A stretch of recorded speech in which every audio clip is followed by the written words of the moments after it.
Доброго здоров'ячка, хунто и хунтубари. Мы из Украины. Начну с культуры. С культуры поведения обычных юзеров из «Россияне». Понятно, что эти два понятия несовместимы, как борщ и комары. Но какая-никакая, а культура им нужна. Судя по вою, скулежу, нытью и оскорблениям в комментах под прошлым роликом «Каховское дно» со стороны небратьев, можно сделать несколько выводов. Кто-то с очень могучим ресурсом мониторит наше информпространство и подсовывает россиянцам такие темы, в которых они могут отвести душу, что называется. Вот и ролик Пенза им подсунули. И они его скушали, ибо это единственная радость, которая остается пока в относительном безлимите на болотах. Второй вывод. Они прекрасно понимают уже, что их ждет. И про воду в Крым, и про репарации, и про самолетики в окна в Воронеже. До них доходит, что будет с ними дальше, потому и не находят себе места в своих болотах. Снова и снова включают свои всемогущие, как им кажется, VPN-ы и шляются по YouTube в поисках бана на свою голову. Но если уж даже Грета нарисовалась, дела ваши хуже, чем вы себе напланировали. Кстати, забавный момент. В комментах где-то на просторах увидел, что, мол, чат GPT недоступен во всех странах СНГ, и подключаться к нему можно только через VPN. Эй, не братья! Это он у вас в России недоступен, потому что ему с вами скучно. У искусственного интеллекта, собственно, интеллекта поболее будет, чем у любого из вас. Так что впереди у вас только бункерный интеллект. Никакого другого вам больше никто не предложит. И вот ведь милота. Даже VPN им не помогает. Банят их почем зря. Всюду. Даже акулы их не выносят. Даже попугаи. Ток напишет, что россиянец, или просто незатейливо лайкнет, уже видно, откуда оно и кто. Даже мухи не садятся на монитор, видя под собой комментарии из приболотья. Так что добро пожаловать в бан, некрасивые. Он безразмерный у нас тут, в цивилизованных ютубах. Два слова про культуру у вменяемых людей скажу. Мы продолжаем складировать помощь давгенькому. Про все читаю позже, на сегодня уже есть солнечная панель, батарея к ней, пара диванов, кровать, матрасы, чистое белье и полотенце. Есть у кого заправиться слегка, но основная проблема – это саперы. Ищем саперов, потому что нужно разминировать скважину с водой. Без нее дальше двигаться не получится никак. Нужна вода, а подойти к скважине невозможно. Если у кого-то есть возможность помочь с разминированием скважины в давгеньком, чиркните в почту или в комментах Пенца, пометьте, плиз. Второе. На Херсон поехали хлопцы из волонтерской пивночи. Я пока не поехал, тут работы загланды, но это не значит, что я забил. В первый же вечер я набрал Ирину и Андрея из Херсона и приблизительно вник в состояние дел, узнал, что поток волонтерской помощи сумасшедший сейчас, поэтому я пошел с другой стороны. Договорился с представителями украинского завода-производителя хорошего сухого корма о том, что мы купим у них по оптовой цене пару бусиков корма на неделе и отвезем в Херсон и окрестности к следующим выходным. Поэтому накопленные в банке для деда донаты я сегодня отложил в сторону и предлагаю вам следующее. Давайте соберем денег на сухой корм для Херсона, а потом продолжим собирать деду. Сколько нам нужно? Не знаю. В каждый бусик, у нас их на сейчас 2. Влезет 1,5–2 тонны, но сколько занимает корм по объему, я пока не понимаю. Ориентировочно тонна с небольшим, наверное, влезет. Ясное дело, что оба буса мы хотим забить под завязку. По деньгам это, учитывая, что нам отдадут корм где-то по 440–480 гривен за 10-килограммовую пачку, приблизительно 58 тысяч. Бусиков 2. То есть нам нужно, грубо говоря, около 120 тысяч на сам корм, плюс заправить бусы в оба конца еще 15–18. Итого для ровного счета нам нужно 130 тысяч гривен. Сможем собрать и сделать? Ссылку на банку, как обычно, покладу в первый закрепленный Пенсом коммент под роликом. Или постом, смотря где вы ролик смотрите.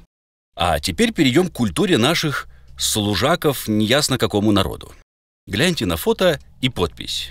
Видите, как мокрый до нитки герой спасает нахлебавшуюся воды собачку? Как он, обомлев от жары и мутного, маслоподобного потока, ищет тень и чистую минералку? И я не вижу. Я вижу совсем другое. И наблюдая, с какой прытью такие люди обрабатывают ситуацию, мы можем спрогнозировать дальнейшее развитие ситуации, если, конечно, мы не поставим их на место до того, как. После перемоги партии и отдельные деятели возьмутся за бюджеты обеими руками. Вы скажете, как раньше. Я скажу «нет». Все изменилось слишком сильно. Даже если на долю секунды вам и привидится старый добрый украинский почерк, увы, это не так. Украина до 2014 года – история того, как не дать развиться стране с богатейшими ресурсами и слишком добрыми людьми. С 2014 года то же самое, но сквозь войну. А сейчас это будет Украина, которая наконец-то добилась своего шанса. Не сказала «выстою», буквально выстояла, за базар ответила. Захотят ли грабить страну-героиню? Конечно. Или кто-то сомневается? Коли Тищенко, Толи Кищенко и прочие, они ведь не для того бюджет во время войны лопатили, чтобы после перемоги перестать. Вы что? Как упустить такой лакомый кусочек, а вернее такие лакомые эшелончики со славой и гуманитаркой? Я не знаю, какими будут коррупционные схемы после нашей перемоги. Знаю лишь то, что все они будут построены на словах. Восстановим, отстроим, поможем, личным примером и производных. Коммуниздить кэш на стройке – тренд устаревший. Кэш нужно брать, пока он не дошел до стройки. Вот где новое веяние.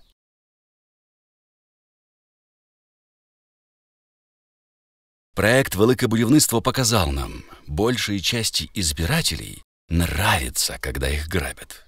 Очень нравится. Ведь тогда Украина все еще ехала в режиме недополучения выгоды. А после перемоги будет иначе. Больше нет жирка, на котором можно проехаться во время очередного скоммунизинга. Больше нет уютного старого завода, который по умолчанию кормит 17 тысяч избирателей слуг в округе. Кстати, еще и нет заказов под этот завод. Украина, позволявшая делать с собой что угодно, уже 1,5 года как совсем в другом положении. Избиратели слуг поймут и возрадуются, уверяю вас. До грабежа и в теории, во время грабежа и на практике, но поймут и возрадуются. Не барыги ведь. А вы, лично вы, не эфемерное вас. Даже если кто-то оптимист, то есть не поймет мой посыл сейчас, не беда, поймет потом. Мне лишь интересно сейчас, понимают ли избиратели слуг разницу между коммуниздингом тогда и хайпом у воды с собачкой после.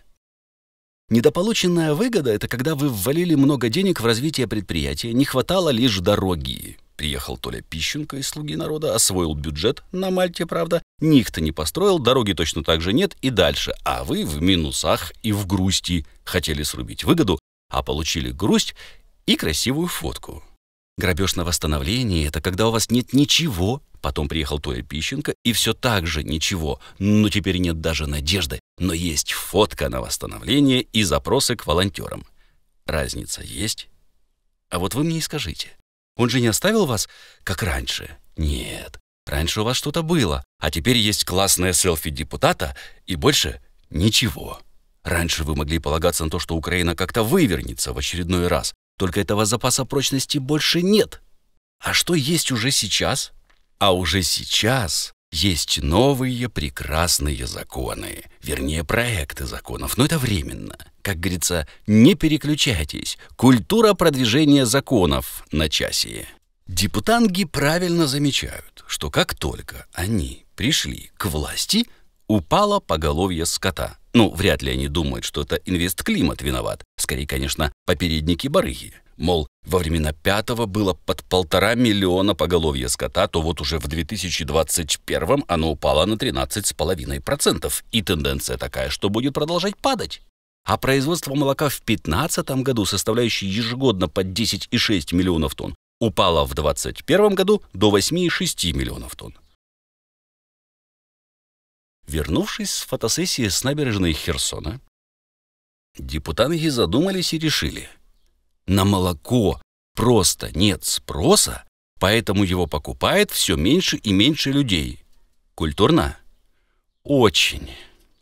А следовательно, надо писать законопроект. Его номер 9163. Он говорит: а давайте на молоко поднимем налог в размере 0,5% всего к его продажной стоимости. И с импортеров тоже по КВЭДу молочной продукции, йогурты, твороги там всякие, сыр, молочные изделия, чего без налога продают-то? Будем брать по 0,5% от их стоимости импорта. Этот налог будет собирать налоговая каждый месяц, накапливать как бы, потом пригодится. Если предприятие налог не оплатило, то будет штраф 0,03% от неоплаченной суммы налога в сутки. Ну, или 3% в 10 суток. Или после правок еще поднимем. Проблем-то. А теперь внимание. Куда деньги эти депутанги тратить собрались? Эти деньги должны пойти на, внимание еще раз, на рекламу молочной продукции.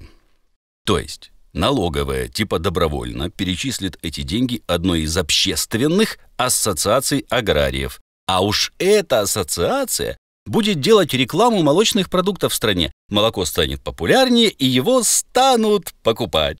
Профит, и все счастливы. Видите, какая глубина мысли у наших депутангов, какая многоходовочка разработана, какая забота о населении в виде дополнительной для них рекламы. Так заодно ж и скоммуниздить легче из рекламного-то бюджета. А речь-то идет, кстати, о 26 миллионах гривен, которые так дополнительно хотят снять з производителей. Слава Україні! Слава ЗСУ! Зробіть репост, якщо згодні, бо тепер доля ролика в ваших лайках, коментах і репостах. Тож це і буде ваш внесок в перемогу України.